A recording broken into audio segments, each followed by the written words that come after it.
నమస్కారం అందరికీ. ఈరోజు మీ అందరి కోసం మరొక ఇంట్రెస్టింగ్ టాపిక్ ఒకటి తీసుకొచ్చాను. ప్లీజ్ అందరూ ఎండింగ్ వరకు చూడండి. తెలుగు సంవత్సరాది 2025 ఉగాది పండుగ ఎప్పుడు? కొత్త సంవత్సరం పేరు ఏది? ఇదే. ఉగాది అంటే అందరికీ గుర్తుకు వచ్చేది తెలుగువారి పండుగ. తెలుగు సంవత్సరం ఈ రోజు అంటే ఉగాది పండుగ రోజే నుంచే ప్రారంభమవుతుంది. ఈ ఏడాది 2025 ఉగాది పండుగ మార్చి 30న వచ్చింది. చైత్రశుద్ధ పాడ్యమి నాడు వచ్చే ఈ పర్వదినానికి ఎంతో ప్రాముఖ్యత ఉంది. ఈ ఏడాది 2025న కొత్త సంవత్సరం పేరేమిటో మీకు తెలుసుకుందాం. ఉగాది 2025 చైత్రశుద్ధ పాడ్యమి నూతన తెలుగు సంవత్సరాది. ఉగాది పండుగ 2025లో మార్చి 30 ఆదివారం ఉగాది వచ్చింది. ప్రస్తుతం మనం 2024లో వచ్చినటువంటి క్రోధీ నామ సంవత్సరంలో ఉన్నాం.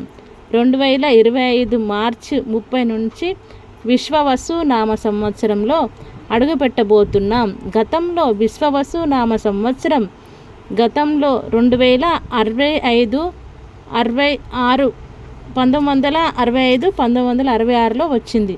పంచాంగం ప్రకారం తెలుగు సంవత్సరాలు మొత్తం 60. వాటిలో 2025 మార్చి 30న ప్రారంభమయ్యే విశ్వవసు నామ సంవత్సరం 39వది. తెలుగు సంవత్సరాలకున్న 60 పేర్లకు చాలా రకాల పురాణ కథలున్నాయి. శ్రీకృష్ణుడి భార్యలో ఒకరైన సందీపముని అనే రాజకుమారి సంతానం పేర్లను తెలుగు సంవత్సరాలకు పెట్టారని చెబుతున్నారు. మరో కథనం ప్రకారం దక్ష ప్రజాపతి కుమార్తెల పేర్లని, ఇంకో కథనం ప్రకారం నారదుడి సంతానం పేర్లు కూడా ఇవేనని పురాణాల ద్వారా తెలుస్తుంది. హిందువుల పండుగలను తెలుగువారు చంద్రమానాన్ని అనుసరించి జరుపుకుంటారు. ఉగాది పండుగను తెలుగు రాష్ట్రాల్లోనే కాదు, యావత్ భారతదేశం అంతటా జరుపుకుంటారు. అయితే ఒక్కో ప్రాంతంలో ఆ ప్రాంతీయ ఆచారాన్ని బట్టి వివిధ రకాల పేర్లతో పిలుస్తారు.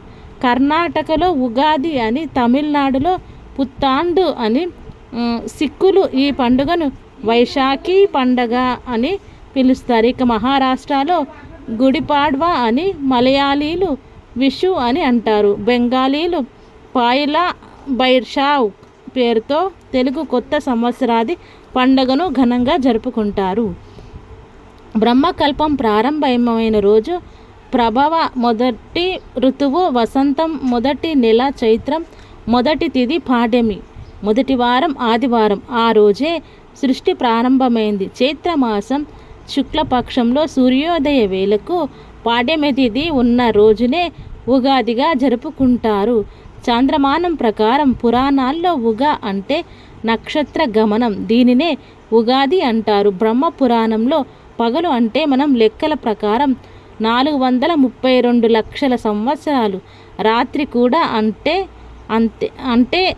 బ్రహ్మదేవునికి ఒకరోజు అంటే 864 లక్షల సంవత్సరాలు, అంటే 3,11,040 సంవత్సరాలు పూర్తి చేస్తే ఒక్కరోజు కింద లెక్క. ఇలా 100 ఏళ్ళు బ్రహ్మదేవుని ఆయుష్.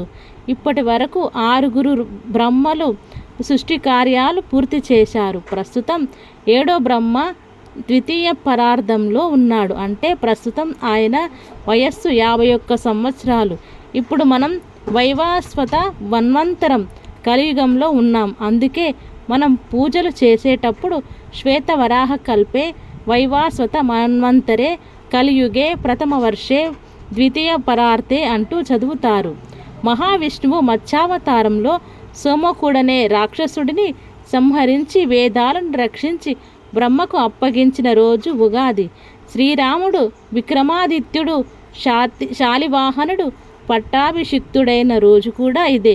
వరాహ మిహావీరుడు పంచగన్ని జాతికి అంకితం చేసినది ఉగాది రోజే. ఈ ఉగాది అందరి జీవితాల్లో వెలుగులు నింపాలని, దేశం రాష్ట్రం సుభిక్షంగా ఉండాలని ఆశిద్దాం.